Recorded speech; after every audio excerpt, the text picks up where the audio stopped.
That's the best part. Because it's so resonant, right? It resonates one with the other. One with the other.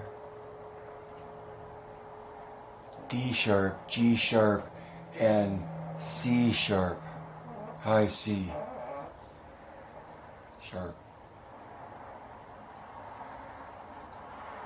Greetings, my name is Michael Miller. I'm so pleased that you were amused, Ellen, that I mentioned you by name in a broadcast.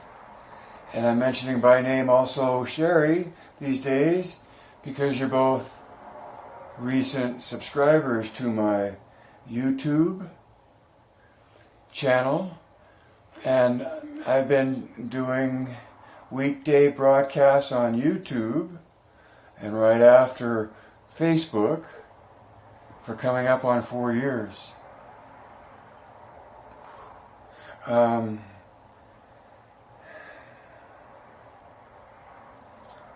thank you for listening at all, and that I could actually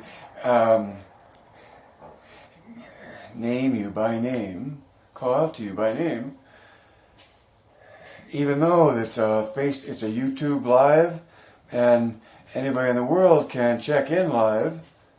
Much broader audience than Facebook, much more control of your videos in YouTube with Google than Facebook, but wanting to try to put the message out like skating from YouTube to Facebook, trying to establish a recording in both streams on a daily basis, coming up on 4 years on the weekdays, of which day is one. 3 things today, 3 titles in my broadcast. Number 1 is take yourself as a student and your students to Pilates. So I started out with me just saying, well, let me go on. Number 2 is the shoulder bridge, static and dynamic. And number 3 is, I'm pointing out the obvious. At least that's what the words say on the page. And having gone through 1, 2, and 3 as a presenter, I would talk about There Goes the Carousel, and that was the first pass on what the titles are for today's broadcast. And it introduces a layer of depth upon which the next pass of the carousel adds a layer of depth, and so on. Looking for and finding and then showing others as well that there is foundation upon which you can find grounding and stability and connection and rooted to something more than being a water balloon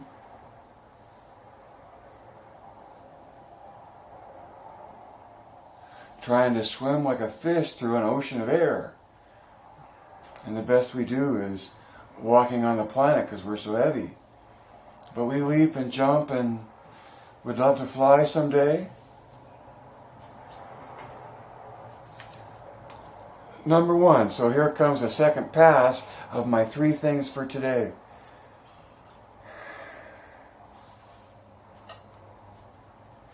It's so easy and so prevalent, I think, to get lost in looking at the individual and having the individual be the point of focus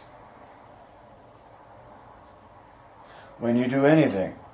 And that applies to Pilates, or that's how Pilates becomes used. And I think that's because there's an absence of understanding that Pilates has an essence of its own.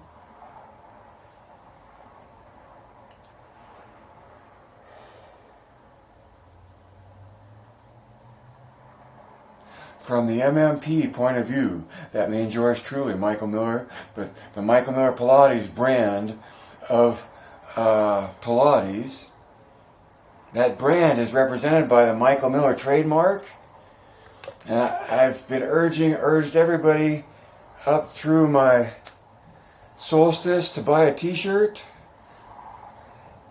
zazzle.com/Michael Miller Pilates, all one word. Get something physical, get a mug, get a gift cards, but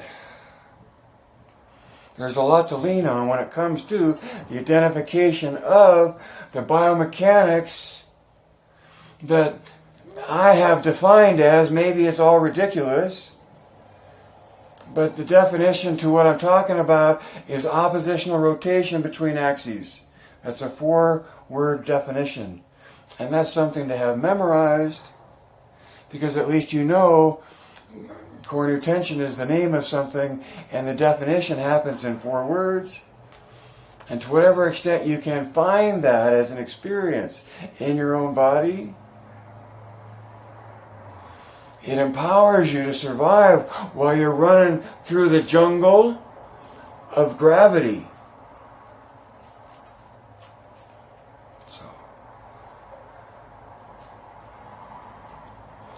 And within the MMP point of view, you've heard me say recently that Pilates is an experience. And then the experience goes right to Joe's book.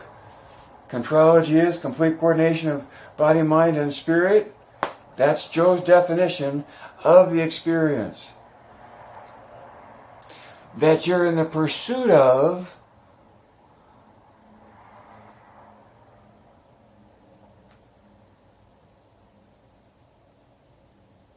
in the performance of the choreography. Oh, so, see.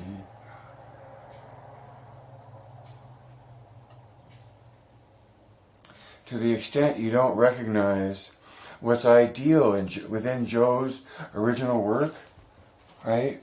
Within his book, the third thing, there's a definition. Contrology develops the body uniformly, and then the sequence of exercises. It's the sequence of exercises. It's the choreography, right? You can get to the experience in the pursuit of the performance of the choreography.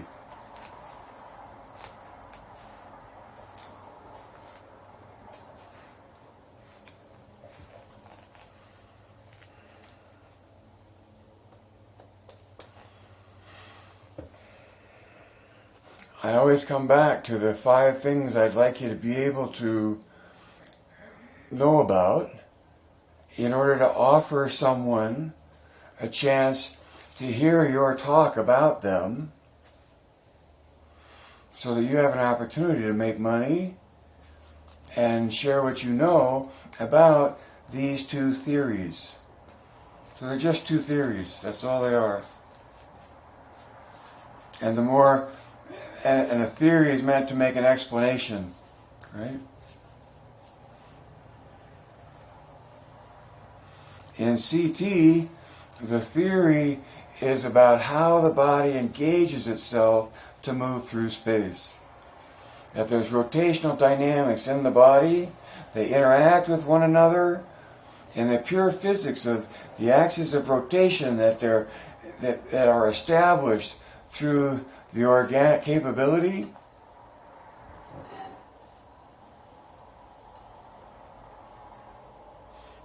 So from here at one level to growing, at having the audacity to grow a spine, and go here and not be done yet and still reaching out further away from that. So this way at the shoulders, right?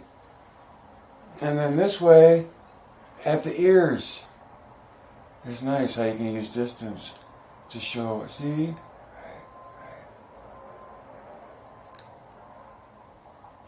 Recognize the physics that the biology is accomplishing.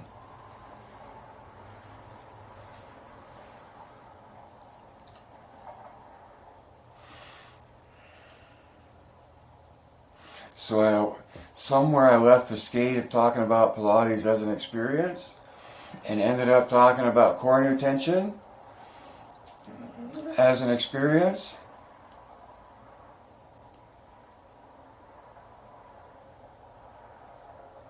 And it's when you can find these experiences for yourself that whatever you think of the ideas intellectually takes on some degree of context.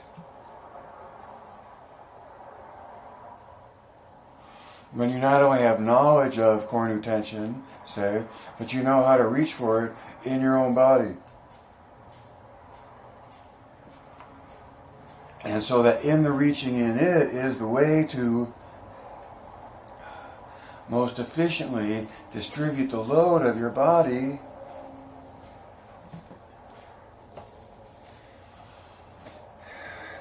by doing its best to engage your muscles uniformly. That's what core new tension and how it's happening in your body, that's what it's reaching for. Distribution of load. And to the extent you know how to actually engage in that consciously, and that's what your body's capable of, and how it connects with it within itself,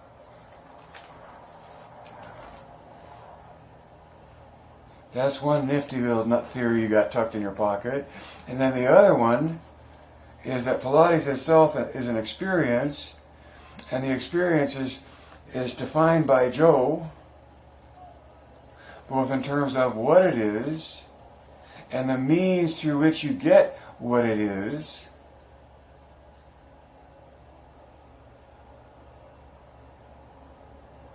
And what you do in order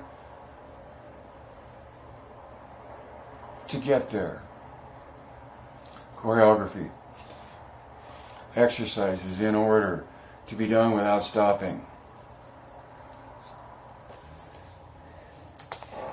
I feel like I never made the point well enough that if you have a student, okay, so Ellen, I might not be talking to you as much as to Christy, but if you have a student, if I have a student, let's back up to go there. If I have a student, my target is the experience.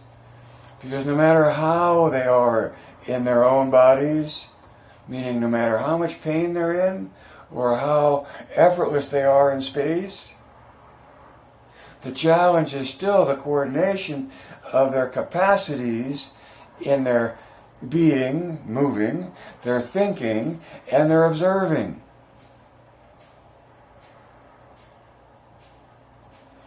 As a state of being in the moment, as a state of being in the body, in the moment of the doing. That's MMP, and that's a theory. And that theory points to Pilates as being an experience. So that makes this theory very narrow compared to yours and mine and everybody else's.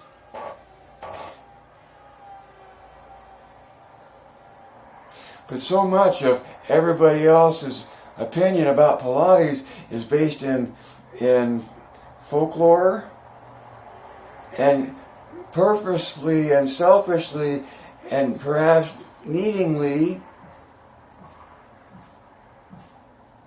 excludes any explanation of Pilates as having an essence of its own.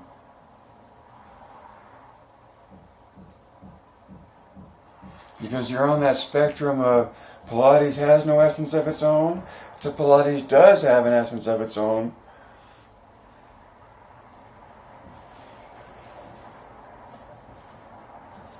And I would suggest that to the extent you have an understanding of as many points of view as possible that seek to illuminate Pilates as having an essence of its own, whatever that is.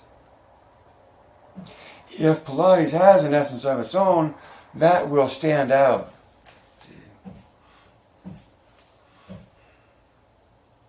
You don't have to worry about Pilates surviving if it does have an essence of its own.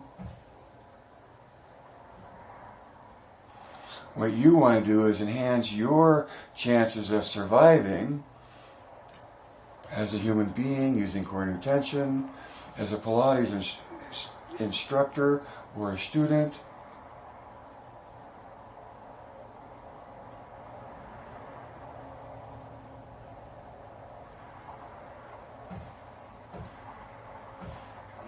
And I again fall off the rails. You want to be able, I want you to be able to understand. I think I was going to make the point that to the level that you understand an explanation that is reaffirmed through sensation, that you can feel coordinated tension, and that you can feel the experience of coordinating your being, thinking, and observing.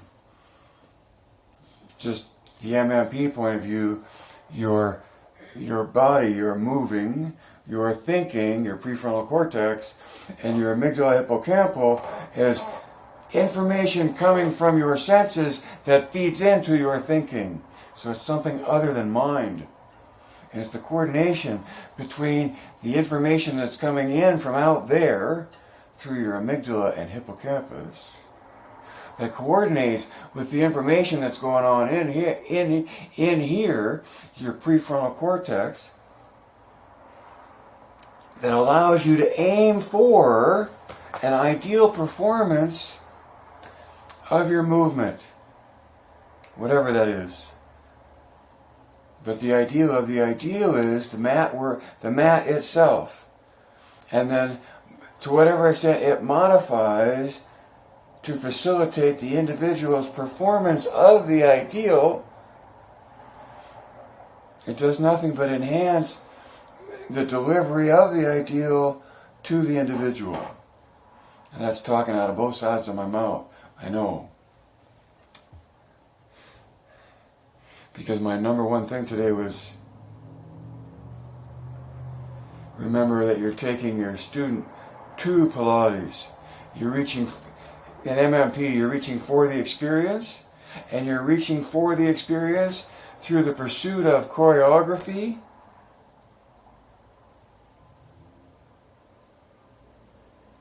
and in the doing, coordinating your capacities as a human being. Your body, mind, and spirit, in Joe's words. In MMP, your being, thinking, and observing.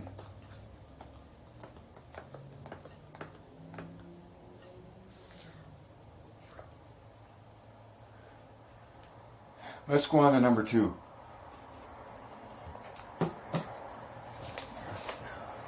So I had it here. There it is. There it is. So this is an elastic string. And you can think of your spine on an elastic string that has vertebra. And the idea is, how do you stretch this out to decompress the pressure of what? The pressure of gravity. It always starts with gravity. Gravity forces the issue of alignment. Alignment is sensational via tension between 2 points. And in human beings' case, they have rotational dynamics in their body, and the tension between these 2 points in oppositional rotation, grabbing here and grabbing here, forces this to happen. The opposite rotational dynamic of coordinated tension, as I see it, pushes the axes away.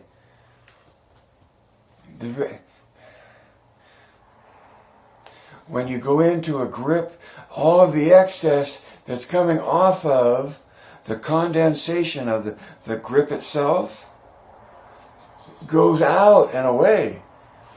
And when that's happening at 2 points that are connected, the excess coming out of the deepening of the grips pushes the axes apart. Coordinated tension is eccentric in its very expression.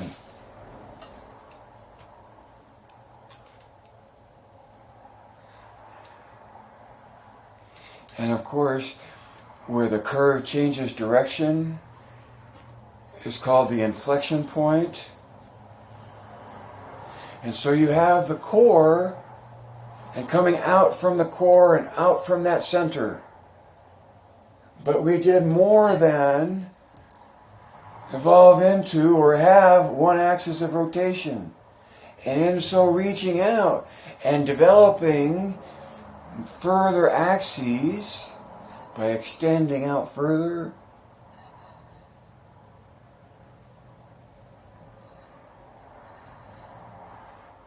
is an act of the biology attempting to achieve mobility.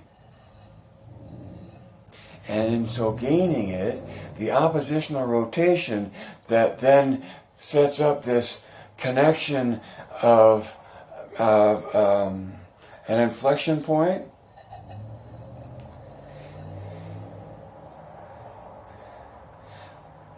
you can see it as this is where that is pulled apart. And so the true inflection point between two axes, I didn't say that right. The true point of eccentricity, where you're coming out from your center, at your core, yes, first and primary mostest. But in establishing an oppositional tension, that inflection point is its own point of eccentricity. That's the way I look at it. Okay? So.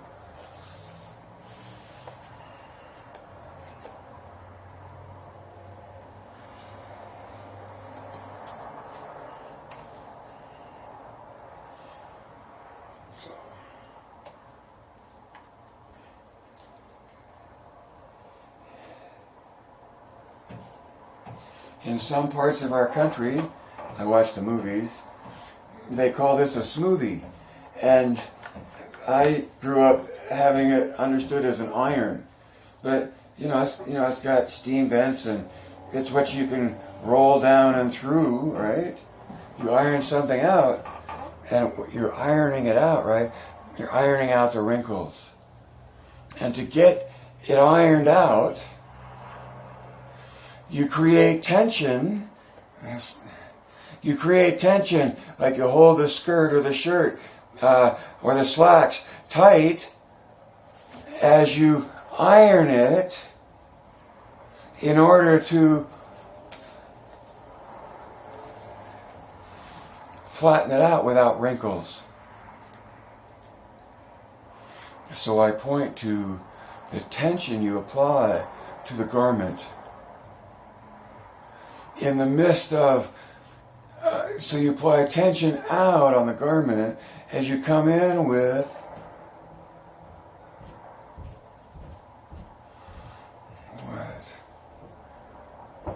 what would you call that? A stabilizing influence? An anchoring? A load. Because it's a weight, and you're bringing a load down between so it's one end of the tension.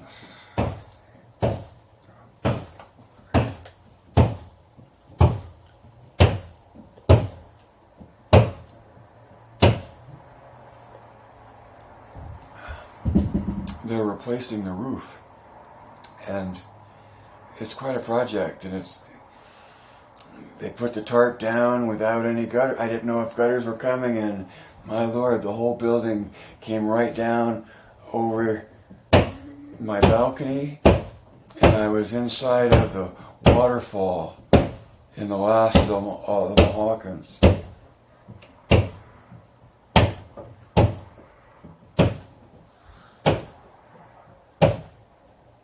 In the shoulder bridge. In the shoulder bridge. I say that now, I don't want to do this.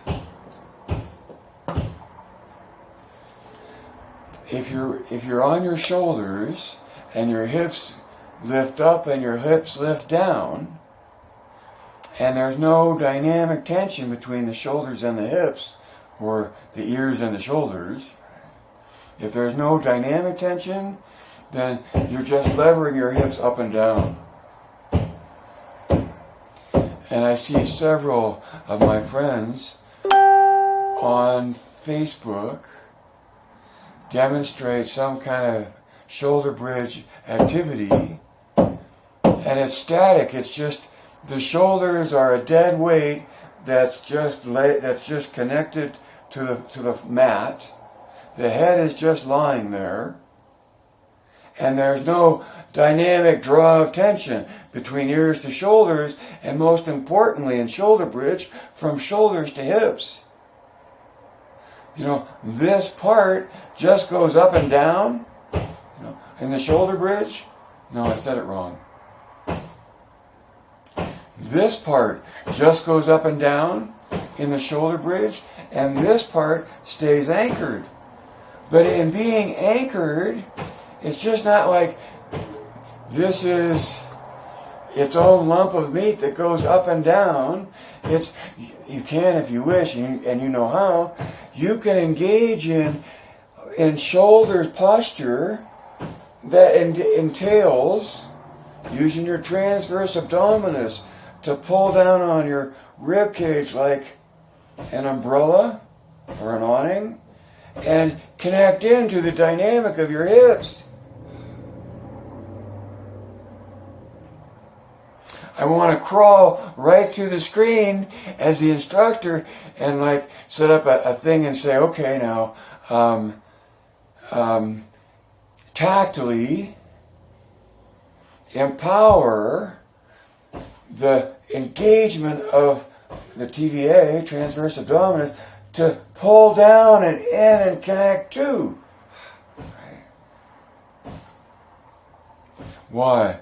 Why not just go up and down in static? Because the whole point of moving is dynamic. And what we're after, so here I brought out the spine, well here with the vertebra, what we're after when we anchor this down, so I need a way to fix this to this. But the garment, your spine, you're anchoring with your shoulders. And then the pull out of the garment is the rib cage pulling down and through and under. All of that creating an elongation of tension. You elongate the spine, and then you come down and iron through it.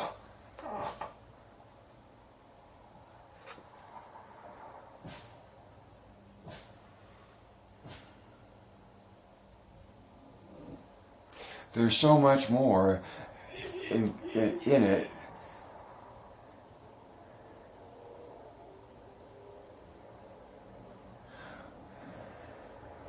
When you look to dynamically engage your body as uniformly as possible through the engagement of core nu tension, and then in recognizing that this whole rib cage into buttocks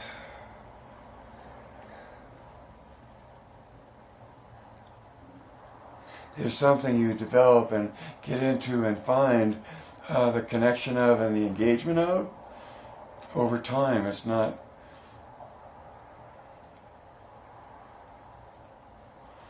Deborah says Pilates works and Pilates takes time. And so it takes time, not just absorbing it, the effort of it in the routine of your body, but it takes time in having whatever you conceptualize it to be, whatever your simulation of Pilates starts constructing of your view of Pilates.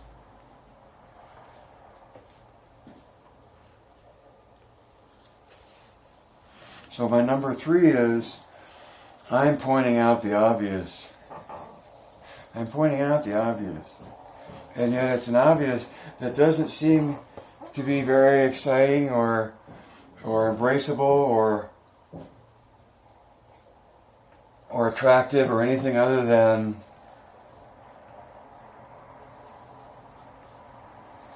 hopefully having a consistent message over as many years, Ellen, as I've known you, and Christy, I don't think we've ever met. Maybe we have, but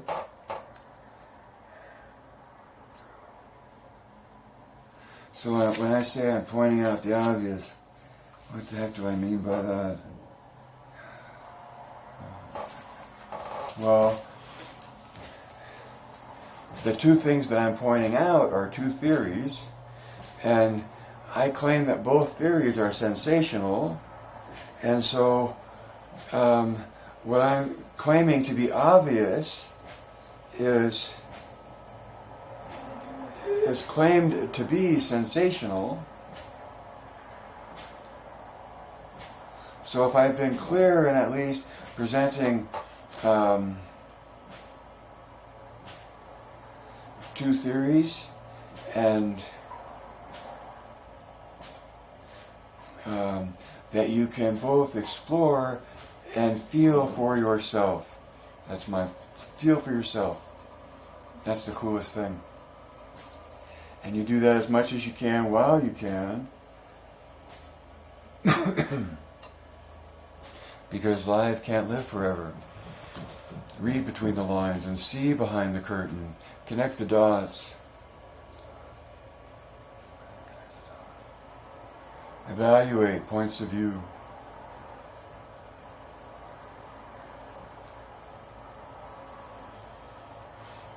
Embrace karma by making an offer.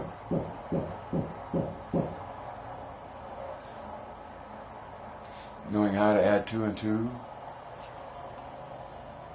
That your offer be as non-threatening as possible and yet achieve your objective of looking for a value for value exchange. I think that has to happen more and more through all kinds of different ways. And so in doing that, direct your thinking. Thank you for watching. We made an imprint in the hologram.